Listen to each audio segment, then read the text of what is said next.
Welcome to Sarvatam Pathshala. We have already discussed chapter 1 and chapter 2. Today we will discuss chapter 3, business environment. Business environment majorly terms is sum total of all individuals, आपके जो भी individuals होते हैं, institution होता है और बाकी other forces जो भी आप अपने आसपास देखते हो जो बिजनेस एंटरप्राइज को अफेक्ट करते हैं किसी भी वे में, चाहे वो लॉन्ग टर्म में हो या फिर आपका शॉर्ट टर्म में हो। अब इकोनॉमिक, सोशल, पॉलिटिकल फोर्सेस ये सब बिजनेस आपके क्या है, बिजनेस एंटरप्राइज का एक पार्ट है। और ऑर्गेनाइजेशन जो है आपका एक्सटर्नल फोर्सेस या फिर इंस्टीट्यूशन बहुत ज्यादा डायनेमिक है, यानी कि वो चेंज अडेप्टेबिलिटी बहुत इजीली ले आती है। अब ऑर्गेनाइजेशन जो है वो एक अपने गोल सेट करती है, एक अपने पॉलिसीज बनाती है, बट इन्वायरमेंट की वजह से इनको क्या करने पड़ते हैं, चेंजेस करने पड़ते हैं। So firstly we have to be understand what is business environment, उसके अंदर क्या क्या चीजें इंक्लूड होती है। तो फीचर्स ऑफ बिजनेस एनवायरमेंट, सबसे पहला है आपका टोटलिटी ऑफ एक्सटर्नल फोर्सेस, यानी कि आपका सारे फोर्सेस आपके यहाँ पर अफेक्ट करते हैं। कुछ भी अगर आपका एक्सटर्नल में हो रहा है तो वो आपका क्या करेगा, बिजनेस एंटरप्राइज को अफेक्ट करेगा किसी ना किसी एक चीज में। नेक्स्ट आपका specific and general forces. Specific forces आपको ज्यादा डिटेलिंग में नहीं करने की जरूरत है। जो आपके स्पेसिफिक फोर्सेस है जैसे इन्वेस्टर हो गया या फिर आपके कुछ कॉम्पिटिटर्स हो गए, कस्टमर्स हो गए, बट जो आपके जर्नल फोर्सेस है जो इन जर्नल अफेक्ट करते हैं, आपका सोशल है, आपका पॉलिटिकल है, इकोनॉमिक है, टेक्नोलॉजिकल है, ये हम इन डिटेल डायमेंशन ऑफ उसमें भी पढ़ेंगे कि आपके कैसे कैसे अफेक्ट करते हैं। Third one is inter relatedness. Business environment बहुत ही ज्यादा closely inter related. For example आज के डेट में लाइफस्टाइल लोगों का चेंज हो गया, आपको ऑयलिंग वगैरह ये सब कम कर रहे हैं, हेल्दी फूड को ज्यादा कर रहे हैं, तो बिजनेस जो है आपके वो भी आज के डेट में उसी तरीके से सेटअप हो रहे हैं। फोर्थ वन इज डायनेमिक, बहुत ही ज्यादा चेंजिंग होती रहती है, कंज्यूमर की जो है प्रेफरेंस चेंज होती रहती है, चाहे वो टेक्नोलॉजी भी चेंज होती है, तो इसकी वजह से एनवायरमेंट पर ओवरऑल भी इफेक्ट पड़ता है। Fifth one uncertainty. Uncertainty, you can not predict what is future happenings. ठीक है, आपने वन वीक के लिए सोच लिया कि ठीक है एनवायरमेंट में ऐसा हो रहा है, अब हम ये चेंज करेंगे, कुछ पॉलिटिकल हो गया, okay now this one is. अब आपको क्या पता कि आगे 2 डेज में क्या होगा, क्या न्यू पॉलिसी गवर्नमेंट ले आए। सो बहुत ही ज्यादा अनसर्टेनिटी, जैसे फैशन इंडस्ट्री बहुत ज्यादा चेंजिंग हो रही है, 1 वीक में कुछ और फैशन होता है, next week any other fashion. Six is complexity. आप बिजनेस एनवायरमेंट को किसी भी, अगर आप सोचे कि आप एक टोटलिटी में सब कुछ समझ लिए, ऐसा नहीं समझ सकते, आप उसको पार्ट्स में समझ सकते हैं कि आपका पार्ट्स में है, जैसे सोशल क्या है या फिर पॉलिटिकल क्या है, बाकी चीजें। सेवंथ इज रिलेटिविटी, आपका एक रिलेटिव कॉन्सेप्ट है।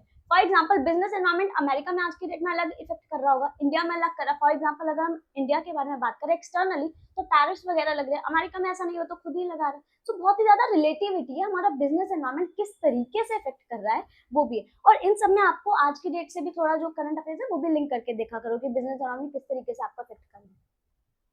Next topic is your importance of business environment. अगर हमें एनवायरमेंट के बारे में पता चल जाए कि क्या चेंजेस हो रहे हैं, जैसे अगर किसी को पहले से पता होता है कि टैरिफ्स आगे लगने वाले, तो वो पहले से ही आइडेंटिफाई कर लेता, अपॉर्चुनिटीज और फर्स्ट मूवर एडवांटेज मिल जाती। जैसे इंडिया वालों को नहीं पहले मिल जाती कि वो पहले बेच देते। सो फर्स्ट मूवर एडवांटेज है इफ वी एनालाइज कि आपको आगे क्या होंगे, क्या क्या आपका आउटकम्स होंगे if you analyse. Second one is it helps the firm to identify threats and early warning signal. For example जैसे कि आपका बजाज ऑटो वाले थे, उन्होंने पहले ही देख लिया कि आपका अब आज के डेट में आपके इलेक्ट्रिकल व्हीकल्स वगैरह भी आने, तो अगर आप पहले से देख लें कि आप थ्रेट है, आप ज्यादातर ये व्हीकल्स वाले ये ले रहे हैं, तो आप उन पे ज्यादा फोकस करेंगे और एनालाइज करेंगे।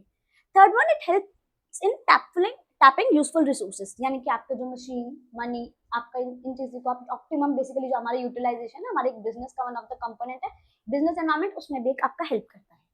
Fourth one is it helps in कॉपिंग with rapid changes. जो भी आपके बहुत जल्दी चेंजेस हो रहे हैं, अगर आपका ब्रांड लॉयलिटी आपकी खत्म हो जाएगी, अगर मैनेजर्स एनालाइज नहीं करेंगे कि हमारे एनवायरमेंट आज की डेट में क्या डिमांड कर रहे हैं, अगर आपको यही नहीं पता कि आपके कंज्यूमर की क्या प्रेफरेंसेस है, क्या चेंजेस है, और आप टेक्नोलॉजी के थ्रू अडेप्टेबिलिटी नहीं लाओगे, तो ये आपको बहुत ज्यादा इफेक्ट करेगा। Fifth one is helps in assisting planning and policy formulation. Obviously, if you know like what is going on in the environment और आपका business के इसमें changes क्या क्या है, आप policies भी उसी तरीके से लाओगे। ये नहीं कि आप जो है 10 साल पहले policies दोबारा वही ले आएंगे। Six one it helps in improving performance. अब यू ऑलरेडी एनालाइज कि आपके चीजें क्या क्या हो रही है, मार्केट में क्या चल रहा है, टेक्नोलॉजी किस तरीके से हो रही है, हमें रैपिड किस तरीके से चेंजेस करनी है, आपके ओवरऑल इन डिटेल भी आपके परफॉर्मेंस में इंक्रीज होगा।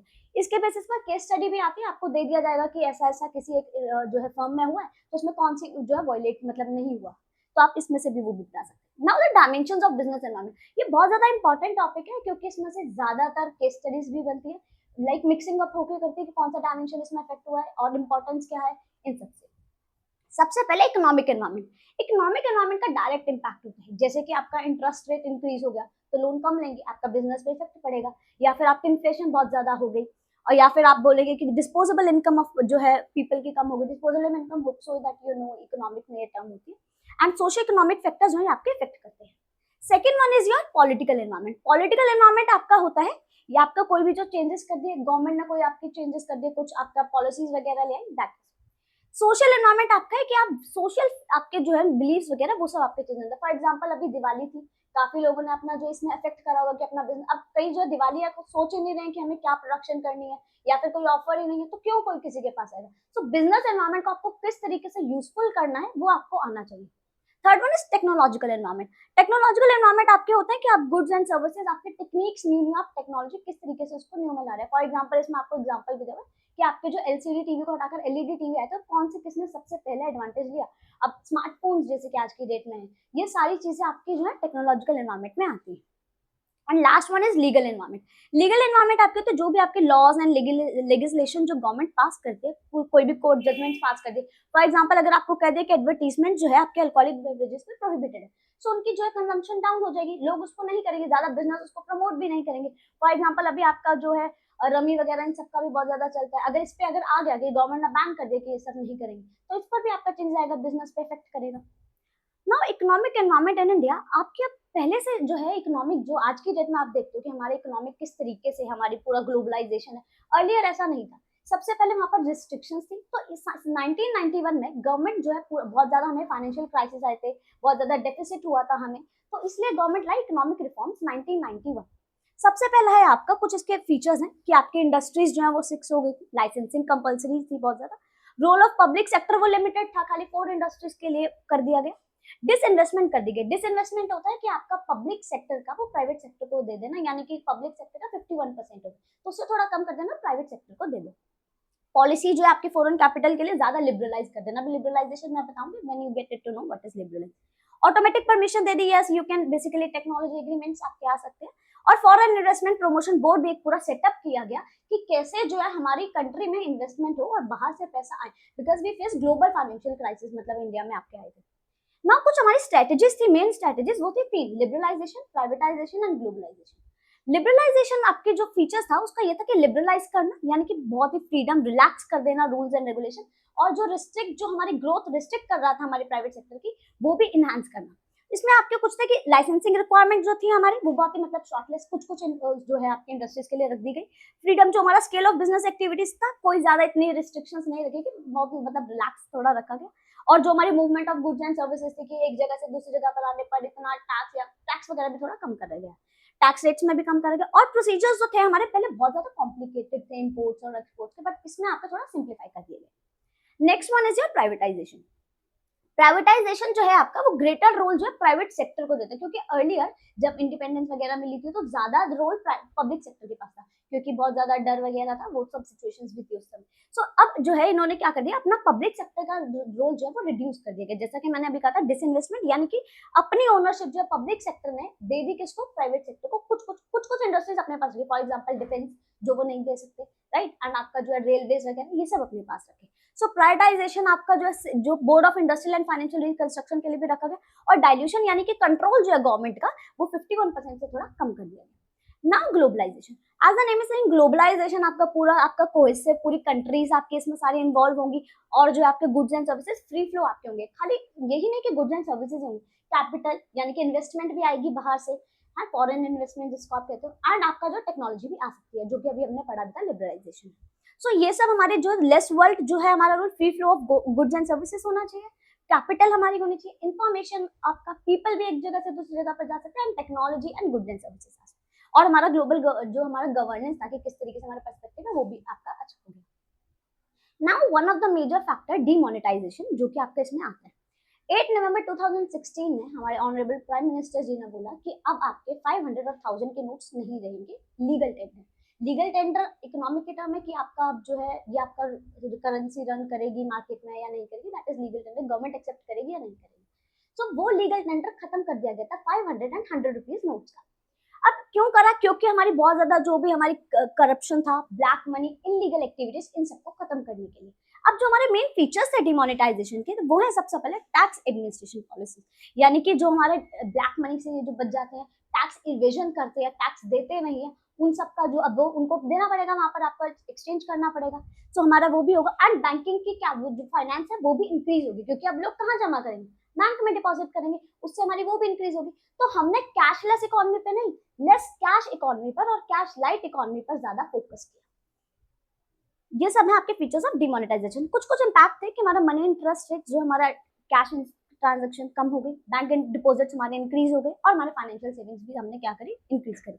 प्राइवेट वेल्थ में आपका जो हाई डिमोनेटाइजेशन था, तो रियल एस्टेट के प्राइस ऑब्वियसली फॉल हो गए, हमारे पास है ही नहीं, हमारी सेविंग्स ज्यादा है, हमने बैंक में डिपॉजिट करे, और जो हमारे डिजिटल ट्रांजेक्शन थी वो ज्यादा इंक्रीज हो गई, जो भी हमने पढ़ा अभी तक, लेस कैश वाला। और राइस इन इनकम, जो हमारे टैक्स जो इनकम वो भी हमारे इंक्रीज हो गई।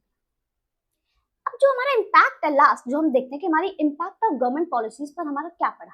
सबसे पहले हमारा इंक्रीज कंपटीशन, ये जितनी भी जो हमारी पॉलिसीज वगैरह बनी, अब कंपटीशन इंक्रीज हो गया, ऑब्वियसली अब ग्लोबलाइजेशन है, we have to be compete with other markets जो भी हमारे बाहर से, उन सबसे कॉम्पीट करना पड़ेगा। डिमांडिंग कस्टमर होगा, इतनी ज्यादा वाइडर चॉइस है, तो कस्टमर हर एक चीज डिमांड करेगा, एक दो तीन जितनी भी जो उनको मिलेंगी। रैपिडली चेंजिंग टेक्नोलॉजी, हमारा एनवायरमेंट हो गया, कंपटीशन इंक्रीज हो, अब कैसे सर्वाइव करना है, अब you have to be survive in the market whether by hook और क्रुक। तो आप जो है टेक्नोलॉजी चेंज करेंगे, या फिर आप अपने न्यू एडेप्टेशन करेंगे, या फिर आप उसी से चलेंगे, तो आपका लॉस होगा, आप उसमें सर्वाइव नहीं कर पाएंगे। और नेसेसिटी फॉर चेंज, कि मार्केट फोर्सेस हमारी बहुत ज्यादा टर्बुलेंट हो गई, कि इंटरप्राइज सर्वाइव नहीं कर पा रही थी। गवर्नमेंट ने भी देखा कि हमारी मार्केट इतनी ज्यादा ग्रो नहीं कर रही है, इरिस्पेक्टिव हमारे पास इतना ज्यादा सरप्लस है, why we are not growing.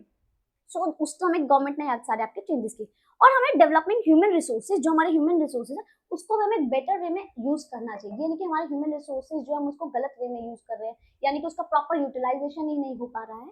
And market orientation, अब आपका प्रोडक्शन ओरिएंटेड, आपका जो है आज के डेट में, पहले आपका प्रोडक्शन ओरिएंटेड था, ठीक है, मतलब बनाए जाओ बनाए, नाउ मार्केट ओरिएंटेशन, कि कस्टमर क्या डिमांड कर रहा है वो बनाइए, अलॉन्ग विद दैट आपका सोशल वेलफेयर, ये सब भी देखते हुए, दैट इज मार्केट। और लॉस ऑफ बजटरी, यानी कि आपका support to the public sector, अब सेंट्रल गवर्नमेंट जब कम कर दिया, तो थोड़ा बहुत जो लॉस हुआ था वो भी उनको थोड़ा सपोर्टिंग में मिला। So all these things of your the business environment. अब क्वेश्चंस जो इनसे कैसे आते हैं, जैसे कि मैंने बताया था, कुछ इम्पैक्ट से आते हैं, या फिर इंपॉर्टेंस से आते हैं, या फिर आपके ऑब्जेक्टिव्स क्या क्या। अब कंपनीज कंपोनेंट आपका जो रॉ मटेरियल भी यूज करती है, लेबर फोर्स, ह्यूमन रिसोर्सेज, ये सारे यूज करती है। तो कौन सा इंपॉर्टेंस ऑफ बिजनेस एनवायरमेंट, अभी हमने देखा कि हमारा जो हमारा टैपिंग यूजफुल रिसोर्सेज हम किस तरीके से यूज करेंगे, वो है आपका इस क्वेश्चन में। एंड एडवर्टीजमेंट जो है हमारी, वो सप्लीमेंट पोटेंशियल बायर को हार्म कर रही है, तो वो हमारा किस में आएगा, लीगली कोई भी आपका जो है रेगुलेशन उस पर लगा दिया गया।